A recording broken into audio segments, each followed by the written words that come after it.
కూటమి ప్రభుత్వం అమలు చేస్తున్న ఉచిత ఇసుక పాలసీ ఆ పార్టీ ఎమ్మెల్యేలకు ప్రజాప్రతినిధులకు పెద్ద ఆదాయ వనరు కింద మారిపోయింది. కొత్తపేట నియోజకవర్గానికి వస్తే అనేక ఇసుక ర్యాంపులు ఇక్కడ ఉన్నాయి. ఇక్కడ అన్నదమ్ముల గుట్టల వ్యాపారం జరుగుతుంది. ఎక్కడికక్కడ అక్రమంగా ఇసుక గుట్టల కింద వ్యాపారం చేసుకునే పరిస్థితి ఇక్కడ కనిపిస్తుంది. ఒక లెక్క ప్రకారం చెప్పారంటే ప్రతిరోజు కూడా లక్షలాది రూపాయలు ఎమ్మెల్యేల జేబులోకి వెళ్ళిపోతుందనే ఆరోపణలు వినిపిస్తున్నాయి. దీనికి సంబంధించి వాళ్ళ క్షేత్రస్థాయిలో స్థానిక మాజీ ఎమ్మెల్యే చెర్ల జగ్గిరెడ్డి ఇక్కడ పరిశీలనకు వచ్చారు. ఇక్కడ పరిస్థితి కూడా ప్రజలకు పూర్తి స్థాయిలో వివరించే ప్రయత్నం చేస్తున్నారు. సార్ చెప్పండి, ఎటువంటి అక్రమ వ్యాపారం, ఇసుక అక్రమ వ్యాపారం కొత్తపేట నియోజకవర్గంలో జరుగుతుంది? వాస్తవంగా పేద ప్రజానికి అందరికీ కూడా మరి ఇసుక గతంలో జగన్మోహన్ రెడ్డి ప్రభుత్వాలు అందించేవారు.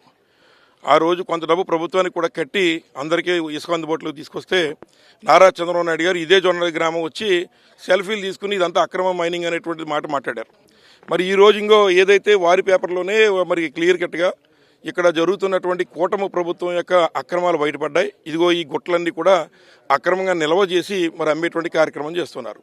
ఎలా అయితే ఇక్కడ జనసేన అదేవిధంగా మరి తెలుగుదేశం పార్టీలు ఉన్నాయో వారు మరి తమ్ముడే పేకటే అనేటువంటి సామెత ఏదో ఉంది. అదే రకంగా వ్యాపారాలు గుట్టలు పంచుకుని మరి ఇక్కడ ఉన్న అక్రమ గుట్టలు కొన్ని తెలుగుదేశం పార్టీవి కొన్ని జనసేన పార్టీవి పంచుకుని మరి ప్రతిరోజు స్థానికంగా ఉన్నటువంటి వారికి ఇసుక అందుబాటులో తీసుకురాకుండా ఈ కొన్న ఇసుకనే మరి ఇతర ప్రాంతాలకి బ్లాక్లో అమ్మేసుకునే కార్యక్రమం చేస్తున్నారు.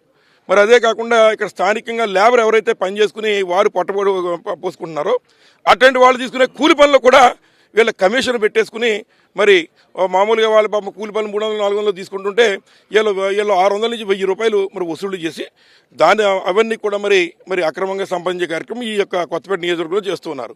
స్థానికంగా అవసరాలకి ఇక్కడ ఇసుక లేదు, కానీ ప్రజలకి ఇప్పటికి కూడా ఇసుక అందని ద్రాక్షగానే మిగిలిపోయింది. మరి ఆ రోజు చక్కగా జగన్మోహన్ రెడ్డి గారిని ఏమో నిందలు వేశారు. మరి ఈ రోజు చంద్రబాబు నాయుడు గారిని మేము అడుగుతున్నాం, మీరు నిద్రలు లేవాలి, మీరు బెల్ట తీస్తాను తాట తీస్తాను, ఎక్కడైనా తప్పులు జరిగితే వారు తోలు ఒలుస్తానని చంద్రబాబు నాయుడు గారు చెప్పారు. మరి ఇంకో మేము ప్రత్యక్షంగా చూపిస్తున్నాం మీకు. మరి ఇప్పటివరకు అధికారులు ఎందుకు స్పందించలేదు, అలాగే ఈ గుట్టలు ఎందుకు సీజ్ చేయలేదు, అలాగే వీటి మీద ఏడీ మైన్స్ వారు మరి ఎక్కడైనా అక్రమంగా నిల్వలు చేస్తే వాటి మీద ఫైన్ వేస్తూ ఉంటారు. ఆ ఫైన్ కూడా ఇంతవరకు లేదు. అలాగే విజిలెన్స్ వారు నిన్న వచ్చి ఏదో అత్తరింటికి వెళ్ళి వచ్చిన పండుగ వస్తుంది కదా, అలాగే అత్తరింటికి వెళ్ళినట్టు అధికారులు వచ్చి వెళ్తున్నారు తప్ప ఇక్కడ యాక్షన్ తీసుకునే కార్యక్రమం ఎక్కడా చేయట్లేదు. అంచేత నిద్ర నటిస్తున్నటువంటి చంద్రబాబు నాయుడు గారు నిద్ర లేచి వారి హనీమూన్ షూటింగ్కి ఇసుక రీచ్లపై గతంలో మీరు ఎలా అయితే ఫోటోలు తీసుకున్నారో అది సక్రమైన ఇసుక మీరు ఫోటోలు తీసుకున్నారు, అక్రమైంది మేము చూపిస్తూ ఉన్నాం, మీరు ఇక్కడికి వచ్చి ఇవన్నీ చూసి మరి దాని మీద ఏం చర్యలు తీసుకుంటారో కూడా తీసుకోవాలని చెప్పి మేము కోరుతున్నాం.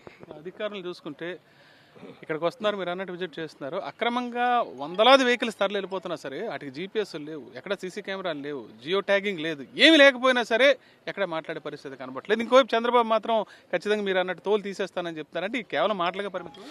కేవలం చంద్రబాబు నాయుడు గారి యొక్క మాటలకు అర్థాలు వేరని ఒకవైపున తోలు తీస్తాను బెల్ట్ తీస్తాననే మాటలు చెబుతూ రెండో వైపున ఎవరైతే ప్రజలకి నిత్యావసర సరుకులు ధరలు పెంచేసి వారు ఏమైపోయినా పర్వాలేదు, కూటమి నేతలు మాత్రం మీరు బలపడాలనేటువంటి ఉద్దేశంతో మరి వెనకాల నుంచి ఇవంతా కూడా మరి ఈ యొక్క స్కీమ్ని అంతా కూడా చంద్రబాబు నాయుడు గారు నడిపిస్తున్నారు. అంచేత మీ మాటల మీద నమ్మడానికి ప్రజలేమి అమాయకులు కాదు.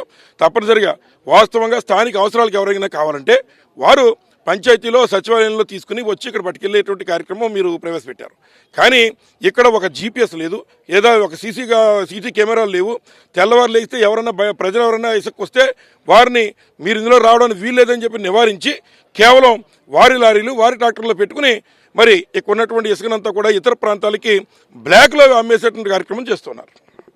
కొత్తపేట నియోజకవర్గంలో ఇసుక అక్రమాలు అధికార పార్టీ నేతలు ఏ రకంగా చేస్తున్నారో మాజీ ఎమ్మెల్యే చెర్ల జగ్గిరెడ్డి స్పష్టంగా చూపించడం జరిగింది. ఇప్పటిదాకా ఇసుక అక్రమాలు జరిగితే సహించనన్న ముఖ్యమంత్రి చంద్రబాబు దీని మీద ఏ రకంగా స్పందిస్తారు, ఏం చర్యలు తీసుకుంటారని ఆయన ప్రశ్నిస్తున్నారు. జొన్నాడి నుంచి విజయ్ హరీష్ ఫర్ సాక్షి.